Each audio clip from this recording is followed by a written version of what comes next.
안녕하십니까. 자, 이번 시간에 이번 2014년도 4월 19일 날 시행한 국가직 기출문제 있죠. 한국사 그거를 이제 해설 강의를 한번 해보겠습니다. 자, 시험을 어떻게 보셨는지 모르겠는데 일단 시험에 대해서 말씀드리면 교과서 밖에서 한 2문제 정도 그 정도가 나온 것 같아. 그런데 이제 그게 제가 누누이 수업 시간에도 그렇고 문제풀이 시간에도 말씀드렸지만 교과서 밖에서 어느 시험이나 한두 문제, 많으면 두세 문제는 교과서 밖에서 나올 수 있다. 근데 거기에 영향을 받으면 안 된다 그랬죠. 일단 맨 마지막에 풀라고, 제껴놓고 풀라고, 최악의 경우에는 다 틀린다 생각하고 푸시라고요. 이렇게 그래야지만 나머지 맞출 수 있는 문제를 기본적으로 다 맞춘단 말이죠. 그런데 체감 난이도가 높을 뿐이지 그 이외의 문제는 작년하고 비슷하다 내지는 의외로 점수가 더 잘 나올 수도 있었던 시험인 거죠. 자, 그래서 다시 한번 명심을 하십시오. 다시 또 이제 요번에 또 다행히 합격하시는 분도 계시겠지만 6월 달에 지방직 시험도 있고 계속 시험을 치를 텐데 항상 기초 열심히 공부한 상태에서는 자신감이 좀 있어야 된다.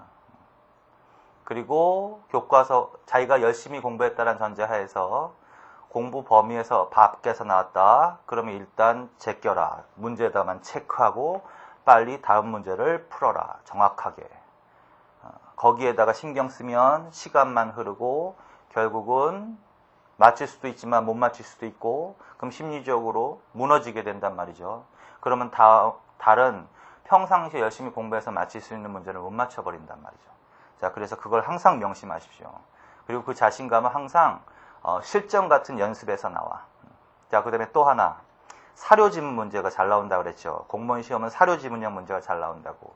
평상시에 어떻게 하셨어요? 그걸 다 조사까지 외우라고 그랬어요? 그렇지 않단 말이야. 기초 지식을 토대로 빨리 이게 무슨 내용인가, 키워드, 센텐스, 문장이 뭔가 그걸 자꾸 맞춰버리는 연습을 하셔야 된단 말이야. 그래서 그 연습이 충분히 되는 사람들은 생소한 사료지문이 나와도 당황하지 않을 수 있다. 거기 안에 다 힌트가 있단 말이죠.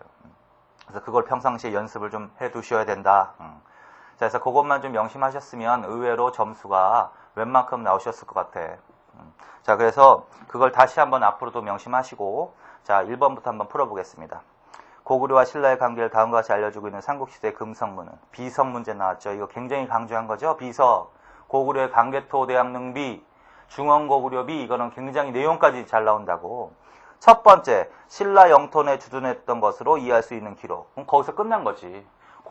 신라 영토 내 고구려군 주둔 사실을 반영하는 비석. 뭐야? 중원고구려 비석이죠. 거기서 벌써 끝나버렸죠. 두 번째, 확인사살한다. 뭐야? 신라를 뭐라고 불렀어? 동이족. 동이족의 표현. 그래서 우리 교과서에서 나와 있는 사료지문 있잖아요. 그래서 중원고구려비는 크게 3개 정도는 반드시 외우시라고 그랬지. 천하의 중심이라는 자부심, 신라 영토 내 고구려 군 주둔했음을 간접적으로 반영해주는 거. 그 다음에 또 하나가 뭐다? 장수왕의 영토 확장과 관련되어 있는 거. 자, 그래서 답은 뭐다? 중원고구려비입니다. 자, 3번. 자, 2번.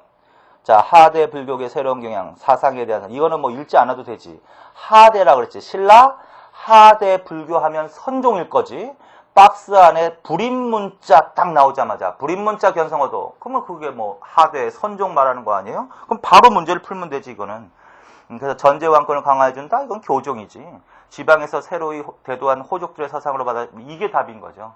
자, 그래서 신라 하대에는 선종이 유행했다. 박스 안에 읽을 필요도 없는 문제였다. 왜?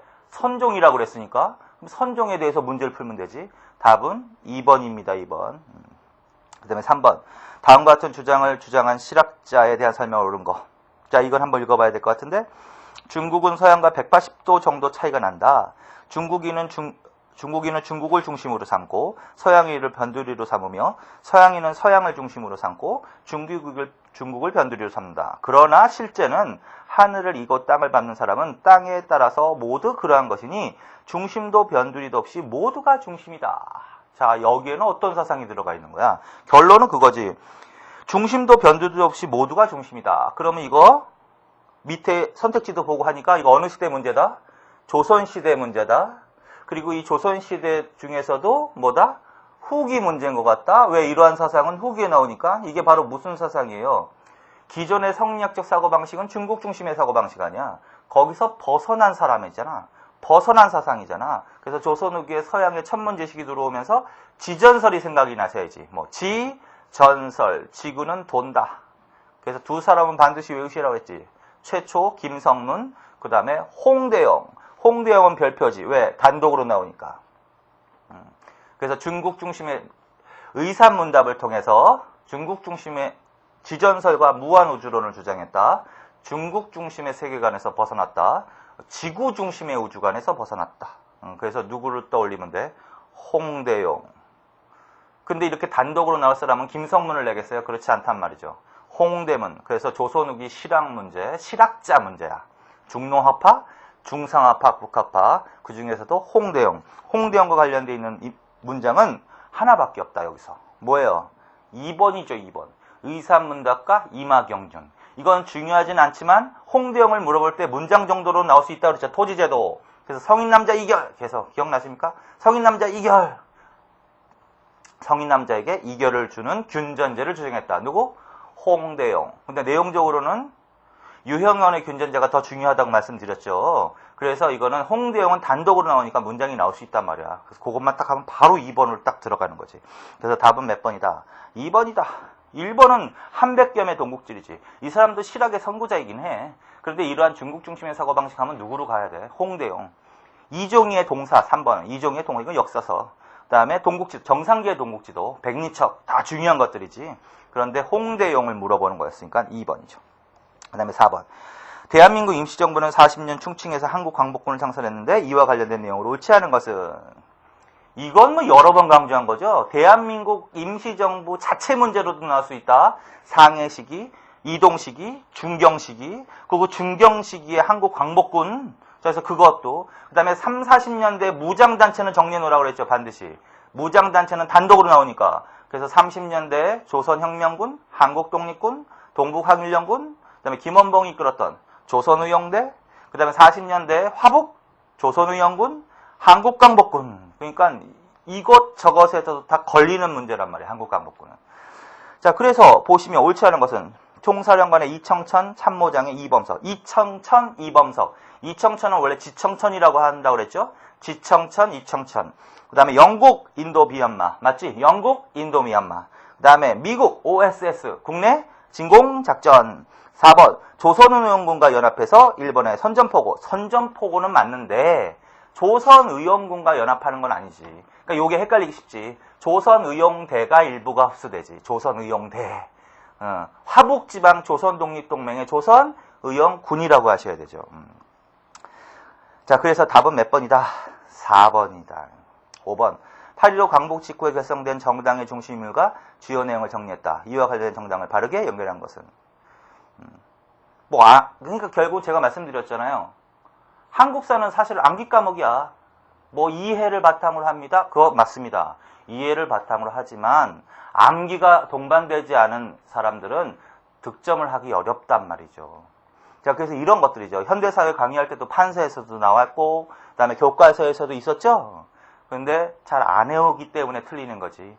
자, 그래서 판서에 남북한의 정치 세력 했잖아. 남북한의 정치 세력. 자, 그래서 여운형. 여운형은 뭐야? 여운형은. 자, 이렇게 했었죠. 북한에. 평남건준, 조선민주당. 조만식이야, 조만식. 유일한 우익 세력, 조만식. 그 다음에 나머지는 다 사회주의 계열이라고 그랬죠. 자, 그래서 무슨 파가 있는데, 당으로 따지면 북조선공산당. 북조선공산당은 김일성. 북조선공산당은 김일성. 그 다음에 북조선 신민당. 신민당은 김두봉. 그러나 남한이 더 중요하다고 그랬지? 자, 남한. 한국민주당 했잖아. 한국민주당. 보수, 우익. 한국민주당. 누구? 두 사람 정도는 확실히 외우라고 그랬지. 송진우, 김성수. 그 다음에 김구함은 한국독립당이 나와야지. 한국독립당. 김구. 그 다음에 이승만은 촉성자 들어간다고 했죠. 촉성. 독립촉성중앙협의회. 독립촉성중앙협의회. 촉성, 중앙협의회. 이승만. 그 다음에 보수 세력이, 자, 이건 우익 세력이고, 그 다음에 이제 좌익 세력이 누가 있어요? 조선 공산당. 누구야? 박헌영. 그 다음에 중도 세력 있지. 중도 세력은 단독으로 문제가 나온다고 그랬죠. 김구하고 이승만은 단독으로도 나오고, 그 다음에 이 중도 세력은 단독으로 나온다고 그랬지. 여운형은 중도 좌익이란 말이야. 그래서 조선인민당. 그 다음에 안재홍은 중도 우익이란 말이야. 안재홍 신민족주의 국민당. 김규식 민족자주연맹. 근데 그건 조심하라고 그랬지. 47년도니까. 자, 그래서 여기서 문제를 낸 거죠. 그렇죠? 자, 그래서 답은 몇 번이다. 여운형 인민당, 송진우 한국민주당, 안재홍 국민당. 4번이 답인 거죠. 그렇죠? 그 다음에 6번으로 갑시다. 1960년대 전반 남북한에서 각기 조사 발굴되어 한국사에서 구석기 시대 존재를 확인시킨 유적들을 바르게 책정. 요게 이제 뒤통수를 조금 때린 문제이기도 하다. 최근 근래 들어서 유적에 대해서 이렇게 유적을 단독으로 물어보는 문제는 사실은 없었어요. 근데 이제 올해 나온 거지. 자, 근데 이제 우리 그 교과서에도 있단 말이야. 그래서 한 번쯤은 보라 그랬죠. 한 번쯤은. 근데 뭐 안 보게 되긴 하죠. 안 보게 되긴 하는데, 한 번. 여기는 나옵니다. 여기는 안 나옵니다. 여기는 보십시오. 안 보십시오. 요렇게 할 수는 없단 말이에요. 그래서 제가. 누구나 그렇지만. 여기는 잘 나오니까 여기는 보십시오. 여기는 안 나옵니다. 이런 거는 필요 없단 말이에요. 앞으로는. 어디서 문제가 나올지 모르니까 보험 삼아 한 번씩은 읽어둬야 되는 거지. 그리고 다 읽은 다음에 잘 나오는 부분은 집중적으로 더 보라는 얘기죠. 자, 그래서 구석기인데 이거는 우리나라 구석기 최초로 발견된 거는 우리 교재듯이 한북 동관진 유적이야. 한북 동관진 유적. 근데 그거는 일제시대 때 발견된 거고요. 우리나라 학자들에 의해서 본격적으로 발굴된 것은 1960년대 이후거든. 1960년대 이후인데 가장 최초로 발견된 유적. 그래서 연도까지 써있지. 웅기 굴포리 유적이 1960년대 이후, 그러니까 한북 동관진 유적을 제외하고는 나머지는 다 60년대 발견된 건데, 60년대 이후 최초로 발견된 유적이 바로 웅기 굴포리 유적이라는 거예요. 웅기 굴포리 들어간 거 있어요, 없어요? 지금 문제가 뭐야? 1960년대 전반 남북한 구석기 이렇게 돼 있잖아, 지금. 굴포리 들어간 거 있지? 그럼 2번이 답인 거죠, 뭐. 2번. 자, 그래서 이건 북한 지역이란 말이야. 63년, 책에도 63년. 나머지 이제 연도가 안 돼 있는데, 나머지 공주, 석장리 유적, 요게 64년이야. 64년. 나머지는 다 그 이후에 발견된 유적이야. 그래서 요 두 개를 물어보는 거였습니다. 그래서 웅기 굴포리하고 공주, 석장리 유적으로 답을 하시면 되겠다. 그래서 2번이 답이죠. 그 다음에 7번. 통일신라 시대 귀족 경제의 변화를 말해주고 있는 이출친 이것에 대한 설명을 한 거. 야, 이것도 쉬운 거죠. 이거 굉장히 강조한 거죠. 토지제도 잘 나온다고. 그래서 통일신라 시대죠, 이거. 자, 그래서 신문왕 때 폐지한 게 뭐야? 노급이지, 노급. 노급을 폐지하고. 먼저 뭘 줬어? 관료전을 지급하고. 노급을 폐지하고, 그쵸? 그리고 성덕왕 때 백성들에게 전을 지급하고. 경덕왕 때 무엇을 다시 부활했다? 노급을 다시 부활했다. 이거 중요한 거지, 이거. 통일신라 시대 때 민족문사다우라서 강조했던 거. 자, 그러면 이제 문제가 되는 거죠. 결론은요. 이것은 노급이야. 그러면 노급에 대해서 옳은 것은 뭐예요? 거의 주관식이나 다름없지. 뭐야? 2번이지. 수조권 플러스 노동력. 자, 그래서 노급이라든가 또 시급이라든가 그거 반드시 중요하다고 그랬지. 조를 거둘 수 있는, 조를 수취할 수 있는 권한. 수조권 플러스 노동력도 수취할 수 있는 권한을 줬다. 노역, 그게 노동력이지 뭐. 역수치권. 자, 그래서 답은 몇 번이다? 2번. 8번. 다음과 같은 풍속에 행해진 국가의 사회 모습에 대한 설명으로 옳지 않은 것은. 자, 이 문제가 좀 교과서 밖에서. 이건 한 7급 정도에서나 나오는 시험 문제인데 9급에서 나와버렸단 말이죠. 그래서 박스 안에 있는 거 서옥제라는 것은 웬만큼 다 아실 거야. 그렇지? 서옥제, 대릴, 사이제. 그럼 어느 나라? 고구려라는 건 다 아실 거야, 웬만하면. 그런데 1, 2, 3, 4 지문이 어려운 거죠. 넘어가, 과감하게. 나중에 풀자고. 시험장에서도 이렇게 푸시라고요. 넘어가, 체크만 딱 해놓고. 자, 그 다음에 이제 9번. 자, 고려의 형률제도에 대한 설명으로 옳은 것은. 자, 고려의 형률제도. 이 부분은 자주 나오는 부분은 아닌데 한번 나왔단 말이야. 자, 그래서 한번 보면 돼. 형률제도. 그러면은, 자, 뭘 공부했나 한번 합시다. 자, 법률제도. 조선시대, 고려하고 조선시대 같이 했죠. 자, 고려는 전반적으로 무슨 법 위주다? 관습법이다. 관습법 중심이다. 야, 그리고 뭐하고 나눠서 공부했어? 형법과 민법을 나눠서 공부했지? 그래서 그 형법과 관련되어 있는 게 바로 형률제도. 이 문제를 나온 거죠. 뭐 공부했어요? 뭘 주로 참작했다고? 당률. 당률 및 그걸 참조한 몇 개의 법률? 71개의 보조법률을 시행했다고 그랬지.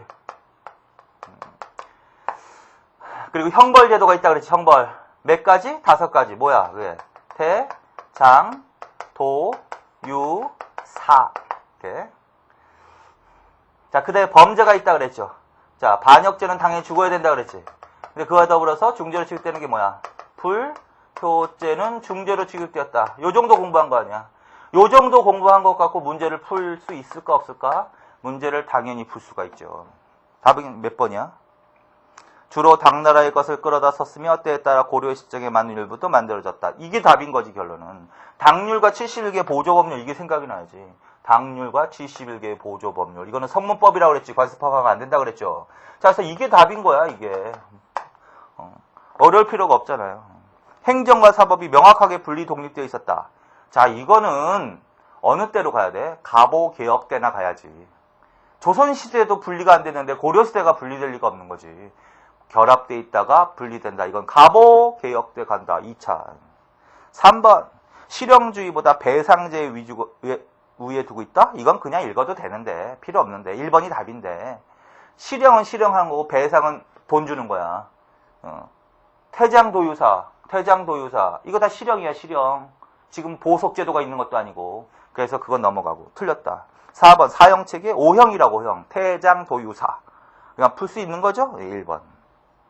10번 고려시대는 귀족 양반과 일반 양민 사이에 중간계층 또는 중류층이라 불리는 신분층이 존재했다. 이 신분층에 대한 설명을 옳지 않은 거. 자, 이거는 잘 나오는 부분이지. 항상 각 나라의 무슨 제도? 신분제도에 대해서는 잘 나오는 거죠. 신분제에서 나온 거지. 그래서 어느 시대만 좀 신경 쓰느라고 그랬어? 고려하고 조선시대는 신분제 단독으로 나올 수 있다고. 자, 그래서 지금 고려의 신분제도를 물어본 거야. 그 중에서도 무슨 계층? 중인층 물어본 거지. 중간계층, 중류층에 대해서 물어본 거야. 자, 남반. 이거 했잖아요, 당연히. 중인층에 해당되는 애들이 누구야? 서리 등 잡류층, 남반, 군반, 영리, 제일 중요한 거, 향리 등이 여기에 속한다. 얘네들의 일반적인 성격은 주로 실무 행정직에 종사합니다. 그치? 주로 직역을 세습하는 경향이 있습니다. 그리고 개념만 알아들었지. 서리 잡류는 뭐다? 중앙관청에서 실무행정. 남반은 궁중에서 실무행정. 군반은 하급 장교. 영리는 역을 담당하는 관리. 향리는 별표. 단독으로 정리해 놓으라고 했죠. 향리는 단독으로 나온다고. 오케이? 자, 그래서 한번 생각을 해봐. 남반 궁중. 맞아. 남반 궁중. 하급 장교. 군반이야, 군반. 서리. 각사. 사가 관청이야. 중앙관청. 향리. 이게 틀렸지. 자, 비교했죠. 향리는 단독으로 나온다고 그랬지. 그리고 어느 시대하고도 비교해 놓으라고 그랬어. 고려시대하고 조선시대하고도 비교해 놓으라고 그랬지. 단독으로. 그래서 고려시대하고 조선시대의 차이점이 중에 하나가 뭐야? 고려시대는 지방의 향리도 문과를 통해서 중앙관료로 진출할 수 있었습니다. 조선은 그렇지 못했습니다. 향리에게는 양반으로 신분을 상승시키는 길을 열어놓지 않았다. 거짓말이라고. 이건 어느 시대나 조선시대나 그렇다고. 고려시대 문제니까 답이 4번. 11번 밑줄 친 국왕이 실시한 정책으로 옳은 거. 국왕은 행차 때면 길에 나온 백성들의 의견을 직접 의견을 들었다. 척신 세력을 제거해서 정치의 기강을 바로잡았고 당색을 가리지 않고 어진 이들을 모아 학문을 장려했다. 침전에는 탕탕평평실 편액을 달았으며 하나의 달빛이 땅 위에 모든 강물에 비치니 강물은 세상 사람들이요 다른 태극이요 그 태극은 바로 나다라고 하였다. 일단 읽어보니까 조선시대 왕인 것 같죠? 조선시대 왕인 것 같지? 그렇게 알아야지. 그리고 1, 2, 3, 4까지 해가지고 보니까 조선 후기 왕 같지? 조선 후기 왕은 제일 잘 나오는 왕이 누구라고 그랬죠? 영종조지? 이 정도는 빨리 알아들어야지. 그 다음에 여유가 되면 숙종까지 해놓으시라고 그랬죠? 그리고 탕평책과 관련해서 정조한테 써놓은 거 있지? 뭐 탕탕평평실. 침전의 이름을 뭐라 그랬다? 탕탕평평실이라고 했다. 그럼 바로 정조지 뭐. 성균관 입구에 탕평비를 건립하고 탕평책을 시했다. 그럼 뭐다? 이거는 영조. 탕탕평평실이라고 했다. 그럼 뭐다? 정조. 바로 풀어야지. 바로 딱 나와야지. 그 다음에 그 하나의 옆에 그것도 연필로 줄쳐놓으세요. 정조가 뭘로 자처했냐면 만천명월 주인홍. 만천명월 주인홍이라고 자처하면서라고 했죠. 이건 교과서에도 나와 있는데 요것의 뜻이 바로 이런 뜻이야. 달이 강물을 비추는데 달은 나요, 강물은 백성. 천하의 중심은 나요. 이렇게. 근데 탕탕평평실 기억나시죠? 만천명월 주인홍 그러면 어느 왕? 정조. 정조만 알았다면 문제는 쉬워지는 거지. 옳은 것은 뭐야? 3번이지. 유기전을 제외한 시전상인의 특권을 폐지. 이게 신해통공정책이지. 신해통공정책은 정조 때. 답이 3번. 금이영은 뭐야? 금이영은 숙종 때지. 오군영이 하나. 장용영이라고 했어야지. 정조로 가렸으면. 장용영. 장용영. 친위부대. 북벌을 추진하는 왕은 누구야? 효종이지. 효종. 신문고 제도를 부활한 왕은 누구예요? 그러니까 요걸로 착각하면 안 돼. 요거는 영조지. 영조. 영정조의 공통점은 백성들의 의견 수렴을 확대했단 말이야. 그래서 그 앞에 문장은 공통점인 거야. 근데 신문고제도를 부활했다 그러면 영조로 가는 거고. 자, 그래서 답은 몇 번? 3번. 그 다음에 12번. 가로 안에 들어갈 구간과 관련되는 내용은 이것도 한번 읽어본 것 같은데 이거 우리 교과서에 나와 있는 사료 지문이죠. 고려시대 문제란 건 당연히 알겠지? 변발과 호복. 여기서 힌트가 나오는 거지. 변발과 호복을 입고 나왔더니 이현종이가 뭐야? 호복을 입지 말아라. 변발과 호복. 이거는 변발과 호복이 바로 뭐야? 원나라의 영향을 받은 거죠. 그래서 입지 말아라 하니 기뻐하서 그를 따랐다. 그래서 몽고풍 폐지가 생각나야 돼. 중요하다 그랬지? 고려 후기. 이것도 왕 문제야. 고려 시대에는 고려 초에도 나오지만 고려 후기에는 세왕을 집중적으로 정리해놓으라 그랬지? 충렬왕, 그 다음에 뭐 충선왕, 그 다음에 공민왕. 그 중에서도 누가 별표야? 공민왕이 별표죠, 별표. 몽고풍 폐지. 자, 그래서 이제 공민왕 물어보는 거예요. 그러면 뭐야? 답은 2번이지. 정동 행성 이문서 폐지하고 요동지방 공략한 거 맞잖아요. 2번이 답인 거죠. 1번, 3번은 조선시대고 4번은 과전법 시행은 고려 말 공양왕 때죠. 다음에 13번. 자, 이게 골 때리는 문제인 거지 사실은. 넘어가자고. 그래서 지금 8번 넘어갔어. 13번 넘어가. 그러면 다음 문제 풀어. 14번부터. 자, 밑줄 친 이농소가 처음 편찬된 시기의 문화에 대한 설명으로 옳은 것은 농상지변은 계속 읽어야지. 농상지변. 이거 고려 말인가 보다. 거기서 바로 풀어버리면 안 되는 거죠. 그런데 그렇게 해서 1, 2, 3, 4번을 풀어보면 답이 없어. 그러니까 더 읽어야지. 착각한 거지. 그걸 참고로 해서 만든 거지. 조선의 실정에 맞는 농법을 소개한 이농서. 이건 뭘까? 농상지별을 참고로 해서 조선의 실정에 맞게. 그게 농사직설이지, 세종령. 농사직설. 그럼 몇 세기야? 15세기. 15세기. 왕을 물어본 것도 아니고 그냥 15세기의 특징을 물어봤네. 몽유도원도가 그려졌다. 이게 답인 거죠. 굉장히 쉬운 거죠. 15세기의 그림. 안견의 몽유도원도. 15세기에는 두 개는 확실히 외우라고 그랬지. 안견의 몽유도원도. 그 다음에 강의안의 고사관수도 요 두 개. 그리고 몽유도원도의 핵심은 뭐라 그랬어요? 이상세계라고 그랬지. 이상세계. 이상세계 몽유도원도. 이렇게. 그럼 이게 답이네. 선종의 입장에서 교종을 통합한 종의종. 이거는 어느 때로 가야 됩니까? 최씨 집권기로 가야지. 고려시대. 최씨 집권기로 가야지. 윤유 뭐 생각나는 거 있어? 윤유 사문난적 생각이 나야지. 17세기 조선 후기로 가야지. 이거는 조선 후기실 사문난적. 유교 경전을 주자와 다르게 독자적으로 해석해서 노론으로부터 탄압을 받았다. 서인으로부터. 진경산수와 풍속화. 이것도 조선 후기로 가야지. 이거 18세기. 그래서 18세기 그림 잘 나오죠. 18세기에 누구? 정선, 인왕제색도, 금강전도. 풍속화는 누구? 대표적인 두 사람. 김홍도하고 신윤복. 그래서 답은 뭐 하나밖에 없다. 왕을 물어보는 것도 아니다. 이거는. 그래서 15세기의 특징. 몇 번이 답이다. 1번. 15번. 밑줄 친 2번 문서를 보낸 조직에 대한 설명으로 옳은 것은. 자, 이것도 한번 읽어봐야지. 이전 문서에서는 몽고의 연호를 사용했는데 2번 문서에서는 연호를 사용하지 않았대. 이전 문서에서는 몽고의 덕에 기여하여 군신관계를 맺었다고 하였는데 이번 문서에서는 강화로 도읍을 옮긴지 강화로 도읍을 옮겨? 이거 고려시대겠지. 고려시대인데 강화로 도읍을 옮겼어? 어느 때 강화로 도읍을 옮겼죠? 몽고 침입기 때 강화도로 도읍을 옮겼었지? 40년에 가깝지만 오랑캐풍선 미화여 진도로 도읍을 옮겼다고 했대. 강화도에서 또 어디로 갔대? 진도로 갔대. 물어볼게. 그 다음에 어디로 갔을까요? 제주로 갔겠지? 자, 그래서 이게 뭐야? 강화도, 진도, 요게 핵심인 거지. 삼별초인 삼별초는 최후로 대모 항쟁을 수행하는 과정에서 일본의 외교 문서를 보내면서 외교전을 병행했거든요.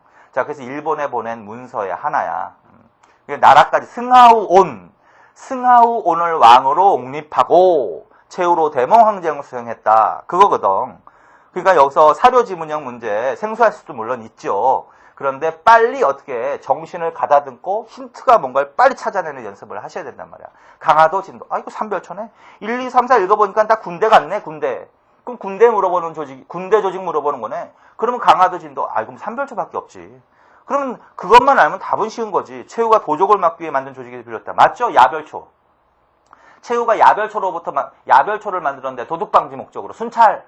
그게 이제 나눠져서 좌별초, 우별초, 몽고의 포로로 잡혀갔다 돌아온 사람을 중심으로 신이군. 그래서 1번이 답인 거지. 최충원, 이거는 도방이지, 도방. 거란의 침입에, 이건 광군이지, 광군. 쌍성총관부 탈환의 주도적 역할을 한 조직이다. 조직은 없고 그냥 공민왕대. 공민왕대. 이렇게. 이 최후로 대모황제, 이때 공민왕대는 삼별초가 나올 일이 없지. 원종 때 무신정권이 몰락하고 요때 이제 최후로 강화도, 진도, 제주도로 옮겨다니면서 최후로 대모항쟁을 수행했고 여기서 진압당하니까 그 다음에 충렬왕, 충선왕, 공민왕 나올 일이 없단 말이야. 자, 그래서 답은 몇 번이다? 1번이다. 그 다음에 16번. 다음 글을 남긴 국왕의 제기간에 일어난 사실로 옳은 것은 비변사 등록이니까 조선시대 맞겠지. 자, 이거는 이제 기존의 조선의 전기의 왕, 후기의 왕, 그거 외에 다른 렁이 하나 나온 건데 여기서 힌트가 뭘까 빨리 생각을 해야 돼. 보잘것없는 나, 소자가 어린 나이로 어렵고 큰 유업을 계승하여 지금 12년이 됐다. 어린 나이가 힌트일 수 있어. 그렇지? 조선시대 어린 나이로 임금이 된 시기가 있지. 그러나 나는 덕이 부족해서 위로는 천명을 두려워하지 못하고 아래로는 민심에 답하지 못하였으므로 밤낮으로 잊지 못하고 근심하여 두렵게 여기면서 혹시라도 선대왕께서 물려주신 소중한 유업이 잘못되지 않을까 걱정하였다. 그런데 지난번 가산 줄 결정적인 힌트다. 사료지문에 대처하는 우리의 자세라고 수업 시간에 맨날 얘기했죠. 저 책에다 무슨 사건 있으면 지역과 뭐 사람 이런 것들 써놓는 이유가 뭐야? 그게 다 그런 사료지문에는 반드시 그런 게 나오게 돼 있단 말이야. 그래서 그걸 딱 맞히기 위해서 그걸 줄쳐놓는 거란 말이야. 그래서 가산군 다복동이야. 가산군 다복동. 청천강 이북 고 줄쳐놓고. 그래서 가산군 다복동에서 봉기했는데 광산 노동자를 규합했지. 그래서 어디를 점령해서 청천강 이북의 아홉읍을 점령했다. 그래서 평안도민의 호응을 얻었다. 뭐로 가야 돼 이거? 홍경래난으로 가야 되겠네. 홍경래난. 그럼 홍경래난이라고 한다면 홍경래난은 1811년 순조 때 일어나는 거란 말이야. 1811년 순조 때.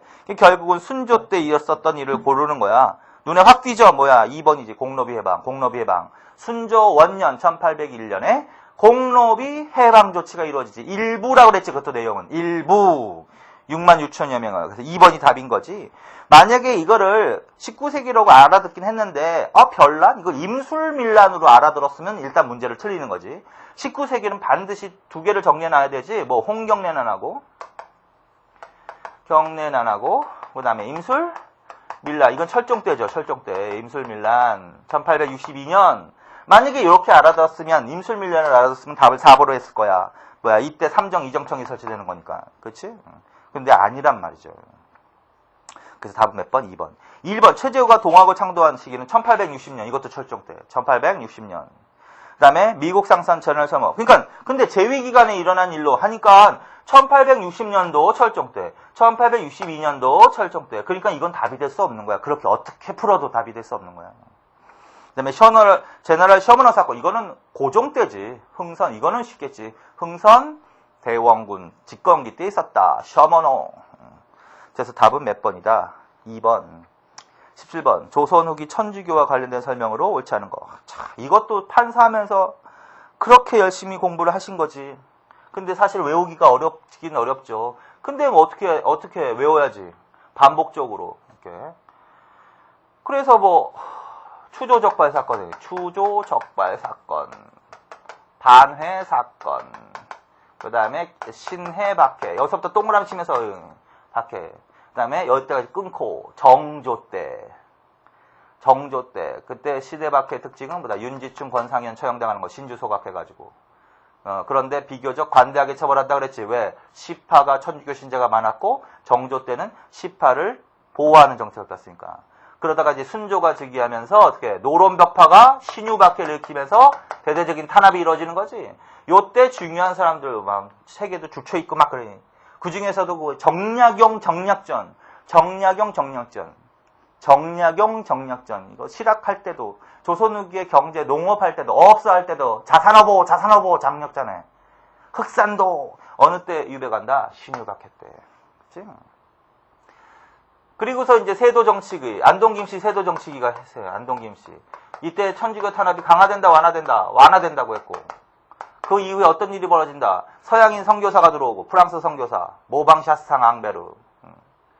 그 다음에 조선교구가 독립되고, 그 상태에서 이제 기회박해, 헌종 때 기회박해, 오가작통법, 그 다음에 척사윤음, 그 다음에 병호박해, 김대건, 병인박해, 흥선대원 이렇게 간 거잖아. 자, 그래서 이거 신유박해. 자, 그래서 신유박해. 그래서 1번이지. 기해 사옥대 흑산도로 정략전. 틀렸단 말이죠. 벌써 읽으면서. 기해가 아니라 뭐야? 신유박해 때 정약용, 정략전. 그래서 정약용은 어디로 간다 그랬어요? 강진으로 간다 그랬지. 그래서 18년 동안 유배 생활하면서 500여 거 쓴다 그랬잖아. 그리고 정략전은 어디로 간다 그랬어? 흑산도로 간다 그랬잖아. 흑산도. 그래서 흑산도의 수산물 연구원 자산어보 저술한다. 자, 그래서 1번이 답인 거죠. 안정복, 천황문답, 맞아. 그거 3개, 봐. 이거 한 거 같아. 했나, 안 했나? 불시잡변. 누가 뭘 비판한 거야? 정도전이 불교를 비판한 거야. 자, 그 다음에 전습록변. 이건 누가 뭘 비판한 거야? 이황이 양명학을 비판한 거야. 그 다음에 천황문답. 이거 천주교편에 나와 있단 말이야. 교과서에. 천황문답. 이건 누가 뭘 비판한 거야? 안정복이 천주교를 비판한 글이다. 그 다음에 3번. 윤지충이 나왔다. 신주. 처형당했다. 이게 기회박해란 말이야. 이게 신해박해란 말이야. 신해박해. 그 다음에 4번. 신유사옥 때 황사영은 그 황사영 백서 사건이 이때 일어나지. 그래서 답은 몇 번이다? 1번. 그 다음에 18번. 조선시대 사상에 대한 설명으로 옳은 거. 조선시대 사상. 정도전은 성리학에만 국한하지 않고 다양한 사상을 포용하였으며 아닌 것 같은데 15세기는 전반적으로 그럴 수는 있지만 정도전은 성리학을 최고 인용을 하면서 불교를 강력하게 배척한 사람인데 불교나 도교 이런 거를 강력하게 배척한 사람인데 춘추를 국가의 통치인으로 추구해. 춘추가 아니지. 주례지 주례. 그래서 정도전은 주례에 입각해서 그래서 여러 번 했었죠, 이것도. 그 다음에 이황은 16세기 조선사의 모순을 극복하는 방향으로 통치체제 정비와 수치체제 개혁. 자, 통치체제 정비, 수치제도 개혁. 개혁을 지향한 사람 누구라고 그랬어? 이라 그랬지, 이. 16세기는 뭐 성리학 연구가 심화되면서 나타나는 현상해가지고 정리해놔야지. 요거는 외워야 된다 그랬죠, 확실하게. 그래서 이기론, 주리론, 주기론, 그 다음에 심성론 논쟁, 4단, 실정 논쟁, 그 다음에 학파. 그래서 누구 정리하라고 했어? 서경덕, 조식, 그 다음에 이황과, 이는 비교하면서 열심히 했잖아, 이거 별표 쳐놓고. 이 중에서 이황과 이가 제일 잘 나오겠지. 비교하는 거야, 비교. 그래서 주로 개혁에 치중한 사람이 누구야? 이이라고, 이. 10만 양병설 수미법 주장하면서. 무조건 틀렸지, 이거는. 그 다음에 3번. 18세기에는 인간과 사물의 본성이 다르다고 하는 호론과 이를 같다고 하는 낙론 사이에서 논쟁이 벌어졌다. 이거 잘 나온다고 그랬잖아요. 18세기에. 그래서 16세기 철학 논쟁은 뭐라고 그랬고, 4단 칠정 논쟁이고, 심선론 논쟁이고, 그 다음에 18세기 일어났던 논쟁은 인물성 논쟁이라고, 인성과 사물의 본성에 관한 인물성 논쟁. 그걸 뭐라고 했어? 호락 논쟁이라고 그랬죠. 호락 논쟁. 요거 자체를 물어본 것도 아니지. 그냥 요거 이게 있었다 정도. 호락 논쟁. 맞습니다. 어떻게 나눠진다 그랬어요? 여기까지 정리해야 돼. 호론과 낙론으로. 낙론으로 나눠진다 그랬지. 어떻게 외우라 그랬어? 낙동강이라고. 낙동강. 낙동강. 그래서 낙론이 동론이라고. 낙동강. 낙론이 동론이라고. 같다. 그러니까 호론은 뭐야? 다르다. 이론이겠지 뭐. 그 문장만 하나 써준 거지. 그리고 요 호낙은 지역이라고 지역. 호서지방, 충청도, 낙하지방, 서울, 경기. 그리고 이것까지 알아놔야 돼. 동론은. 근데 이건 어떻게 외우라고 했어? 이건 이해하라 그랬지. 화와 이를 같다고 봄으로써 배울 게 있다. 북학으로 이어진다고. 북학. 이거는 화와 이를 다르게 봄으로써 어떻게 여전히 성리학적 사고방식을 계승하는 거예요. 위정척사로 이어진다고 그랬지. 위정척사. 자, 그래서 이거 굉장히 잘 나오는 건데 이거 단독으로도 나오는데 단독으로 나온 건 아니고 그냥 지문 하나로 나온 거죠. 그럼 맞죠 뭐. 4번. 유형원과 이익의 사상을 계승한 김정희 토지제도 개혁론을 비롯해서 아니지. 유형원과 이익의 사상을 계승한 유형원과 이익은 무슨 학파예요? 중농학파지. 누굴까? 안종복이죠. 안종복. 김정희는 몇 세기에 활약한 사람이라고 했어요? 19세기지. 19세기. 이 실사구시 학파라고 그랬지. 필요 없고 유형원과 이익을 계승한 사람은 정약용. 토지제도 개혁 주장한 거 정약용. 그래서 맞는 것은 몇 번밖에 없다. 3번. 19번. 다음 박은식이 저술한 한국 독립운동 지열사의 일부분이다. 여기서 언급된 사건 관련된 설명으로 옳지 않은 거. 만세 시위. 그만 읽어야지 뭐. 헌병구 경찰. 무자비하게 살상했다. 제암리 학살 사건. 3.1운동이지 뭐. 3.1운동. 3.1운동. 자, 일제는 무단 통치를 이른바 문화 통치로 바꿨다. 맞지? 3.1운동의 영향. 독립운동의 중요한 분기점이 된 대규모 만세. 맞죠? 독립운동의 분수령이라고 그랬지. 그래서 그 이후에 독립운동이 더 활성화된다라고 얘기가 나와야 된다고 그랬죠. 그리고 우리나라 최초의 공화제 정부, 대한민국 임시정부가 수립되는데 영향을 미친다고 그랬지. 3번. 맞지 이거. 세계 약소민족의 민족운동에 독립운동에 더 커다란 영향을 미친 거죠. 그래서 두 개는 외우라고 했지. 특히 중국의 오사운동, 인도의 비폭력 무저항운동. 그럼 답은 나왔네요. 4번. 파리강화에서 신규식을 대표로 이 사건의 진상을 신규식이 아니지. 혹시 김규식이면 몰라도. 그리고 이 김규식은 뭐야? 3.1운동 전에 이미 파견됐어. 신한청년당 대표로 파리강화 회의에. 그 다음에 3.1운동 이후에 임시정부의 초대 외무총장으로서 독립청원서를 제출한 사람 김규식. 그거 10년대 단체할 때도 그거 구분하라 그랬죠. 동제사와 신한청년당 할 때 그거 구분하라 그랬지 그거. 누가 나온다고 문제는 김규식이 나온다고. 김규식. 그 동제사는 신규식. 그러면서 뭐 했죠. 지저분한. 설마 나올까? 설마 나온다고. 이게 지저분하게 나온다고. 자, 그래서 김규식이, 신규식이 아니라 뭐? 김규식입니다. 그게 무조건 틀렸죠. 그 다음에 20번. 4.19 혁명 관련된 설명을 옳은 거. 현대사회 문제가 두 문제 나왔네. 근데 뭐 어렵진 않은데. 4.19 혁명. 그래서 이것도 현대사회도 중요한 걸 위주로 흐름. 이승만. 맞지? 이승만. 4.19. 크게만 하면 4.19. 그 다음에 허정을 중심으로 하는 과도, 정부, 장면내각, 5.16, 뭐 이런 식으로 해가지고 계속 크게 뭐라 그랬지? 박정희. 근데 302지 이거는. 그리고 72년에 유신헌법을 계기로 뭐? 유신체제 40이지 40 이거는. 그리고 79년에 뭐? 11.6. 뭐 대충 큰 것만 본 거잖아. 지금 다뤄 쓸 필요는 없고. 수업할 때 그거 이렇게 판서해드렸잖아요. 자, 그러면 이제 4.19 혁명 이후에 나타난 일은 50총선거. 아, 이거 말도 안 되는 소리지. 50총선거 우리나라 최초의 총선거인데. 그건 48년 5월 10일 대한민국 수립할 때 한 거지. 농지기억, 이승만 정부 때 있었던 거지. 4.19 이후가 이승만 정부 때 농지기억 있었지. 그 다음에 통일 문제. 자, 장면 정부 때는 별로 할 게 없는데 통일운동 활성화된다는 거 굉장히 중요하다고 알아두라 그랬지. 통일운동이, 이승만 정부 때는 통일운동이 억제되어 왔는데 이때는 통일운동이 굉장히 활성화된다. 그래서 남북협상론, 남북교류론, 중립파 통일론. 그런데 5.16으로 중단되는 거지만 그래서 작년 정부 때는 뭐 외울 게 별거 없잖아. 통일은 언론이 활성화되고 민주주의 정치, 언론 활성화, 통일운동 활성화.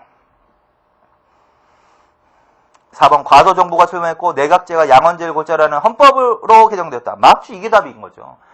허정 임시정부로 3차 기원이고 3차 기원이 바로 뭐야? 의원내각제, 내각책임제, 양원제 국회.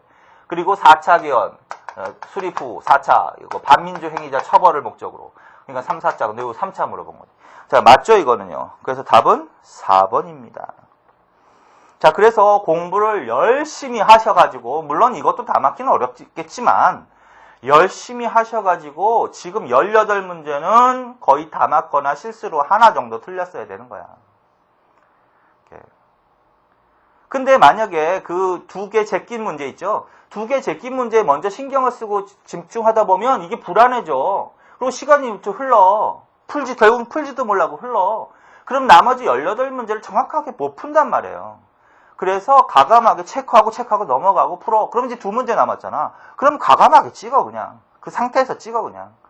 근데 그래도 좀 될 수 있는 한 맞는 방향으로 찍어야지 연필 굴려서 찍으라는 얘기는 아니고. 자, 그래서 이렇게 해놓고 자, 그 다음에 이제 몇 번으로 갑시다. 8번으로 갑시다. 그 다음에 이제 맨 마지막에 이제 답 체크하기 전에 최종적으로 찍는 거란 말이야 이게. 자, 그러면 이제 서옥제 고구려란 말이야. 자, 어려워. 근데 사실은 이건 어떻게 보면 의외로 간단한 문제야. 자, 서옥제는 고구려지. 여기서 그러니까 여기는 내용을 읽으면서 모르는 내용이니까 당황해. 그러니까 거기 내용이 아주 매몰돼서 있어. 근데 저 한 발짝 떨어져 있으면 고구려에 대한 문제인데 고구려가 아닌 내용이 하나 들어가 있어. 나머지는 고구려에 대한 설명이고 고구려에 대한 내용이 아닌 게 하나가 들어가 있다고요. 뭘까요? 몇 번을 찍는 게 그래도 가정성이 있을까? 4번으로 찍는 게 맞지. 왜 그럴까? 김씨는 어디서 나와? 박석김 이런 김씨는 어디서 나오는 성이야? 신라에서 나오는 성이란 말이야. 나머지 무슨 고국천왕, 계루부, 관나부 이런 것들은 다 이 고구려의 오부의 명칭이고 왕들의 명칭이란 말이야. 근데 이 김씨는 누구야? 박석김, 신라성씨란 말이야. 신라성씨. 그래서 4번은 고구려에 대한 내용이 아니라 어느 나라? 신라에 관한 내용이란 말이야. 신문왕 때 일이야 이게. 자, 그래서 답을 몇 번으로 찍어라 그냥. 4번으로 딱 찍어. 자, 그 다음에 이제 몇 번으로 가? 13번으로. 자, 이거는 교과서 밖보다도 문제 유형이 색다른 거지. 이거 다음에 또 나올까요? 안 나와요. 내 생각엔 그래. 어쩌다 한번 낸 거야. 물론 나올 수는 있지만 이렇게 계속 나올 수는 없는 거지. 도표, 그래프. 근데 이제 이거는 찍어야 되는데 이것도 뭘 엄청나게 해석하는 게 아니라 문장과 그 그래프의 변곡점 있죠? 그런 양상을 정확하게 그냥 직접 해석하면 되는 문제야. 자, 1번. 18세기 중반 이후 조선의 급격한 인구 증가는 삼남지방의 개발과 인구 유입 때문이다. 18세기 중반, 조선으로 가. 18세기 중반이면 대충 1756년 이후로 가자고. 1756년 이후, 거기가 18세기 중반 아니야. 거기가 인구가 급속히 증가해? 그래프를 보니까. 한번 보세요. 전체 그래프를 보세요. 급속히 증가하는 구간은 어느 구간이야? 1657년부터, 그렇지? 1717년, 대충 요 정도. 조금 더 가야 1756년까지잖아. 여기서부터 이렇게 급격하지, 여기서는 이렇게 급격히 증가하지 않잖아. 그러니까 일단, 아닌 것 같다? 근데 일단, 다른 것도 읽어봐야 되니까. 명대 초기 1억 4천만. 아유, 막, 머리 아프지. 명대 초기 1억 4천만? 청대 초기 3억 명? 근데 이것도 간단해. 명과 청이 대충 어느 때 건립됐다라는 것을 기억하시면 될 것 같은데. 원명교체기가 생각나면 좋을 것 같은데. 고려 말 원명교체기. 원명교체기 하면 어느 왕이라고 그래서 무조건 공민왕이라고 해서 공민왕. 공민왕 때야. 그러니까 1300년대 14세기란 말이야. 원명교체기. 한번 보세요. 그럼 13년대 14세기 1400에서 1300에서 1400년 그 사이가 바로 명초기라고 할 수 있는 거지. 거기 1억 4천만이 어디 나와? 1억 4천만은 1600년도에 나오는데 안 되잖아요. 자, 그 다음에 그러면 청은 후금이 바뀐 거지. 조선시대에. 후금이 정미호란. 그 다음에 청은 병자호란. 인조 때란 말이야. 17세기란 말이야. 17세기. 그러니까 이거는 엉뚜당도 하는 거지. 그래서 이건 틀린 거야. 확실하게. 오히려 이건 확실하게 틀렸다 하면 되겠다. 1번보다도. 그치? 그 다음에 3번.